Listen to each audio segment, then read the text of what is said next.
Dans une tentative désespérée de sauver le clan des dragons, Hao Bing libéra soudain toute sa puissance. Ses mains se transformèrent en armes qu'il brandit vers le ciel, soulevant instantanément d'énormes vagues à la surface de la mer. D'innombrables courants marins se rassemblèrent au-dessus du col de Qintang, formant une cage gigantesque. Sans hésiter, Hao Bing lança ses marteaux, gelant l'eau de mer pour créer un immense mur de glace, dans le but de détruire le col. Pendant ce temps, Neza, en train de déchaîner sa colère dans la forêt, vit ses roues de feu et de vent se transformer de nouveau en cochon volant, qui projeta un souvenir. Il s'avéra qu'il y a 2 ans, Li Jing avait prévu d'utiliser un talisman d'échange de vie pour offrir sa propre vie à la place de celle de Neza, et avait demandé à Taiyi Xuanran de garder cela secret. En découvrant ce talisman caché dans l'amulette que Li Jing lui avait donnée, Neza se remémora les paroles de son père, et fondit immédiatement en larmes. De retour au col de Qintang, Li Jing et Madame Yin se précipitèrent l'épée à la main pour arrêter Hao Bing, mais furent rapidement capturés et transformés en statue de glace. À ce moment critique, Neza surgit telle une météorite, fonçant droit vers le col. En le voyant, Hao Bing invoqua aussitôt un mur de glace pour bloquer l'attaque. Alors que les flammes brûlaient, Li Jing et sa femme furent sauvés.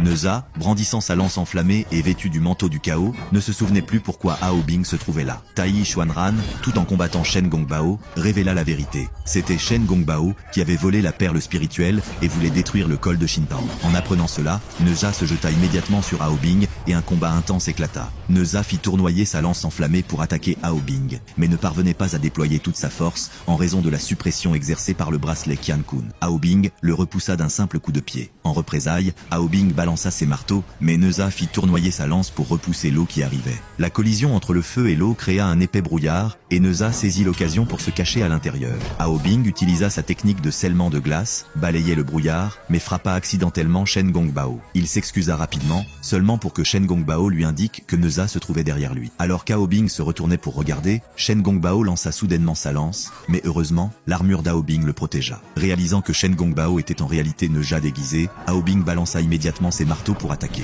Après avoir moqué Hao Bing, Neja disparut de nouveau dans le brouillard. En même temps, Shen Gongbao poursuivait Taiyi Xuanran dans le brouillard lorsqu'il rencontra Neja. En voyant un double parfait de lui-même, Shen Gongbao resta stupéfait. Profitant de l'occasion, Neja changea d'arme, et avant que Shen Gongbao ne puisse réagir, Hao Bing chargea avec ses marteaux. Bien qu'Hao Bing ne puisse pas distinguer leurs apparences, il reconnut la lance enflammée de Neza et attaqua Shen Gongbao. Malgré les protestations de Shen Gongbao, affirmant être le vrai, Hao Bing refusa de le croire. Neza, déguisé en Shen Gongbao, rejoignit également le combat, et ensemble, ils battirent Shen Gongbao. Neza donna un coup de pied à Shen Gongbao dans les airs, et Hao Bing le suivit en le frappant violemment au sol. Après avoir traité Shen Gongbao, Neza joua un autre tour, en enfonçant sa lance dans les fesses d'Hao Bing avant de fuir. Peu après, Neza rencontra Taiyi Xuanran dans le brouillard, mais il fut pris pour Shen Gongbao, et piégé dans la carte du fleuve de la montagne. À ce moment-là, le vrai Shen Gongbao apparut, et avant qu'il ne puisse comprendre la situation,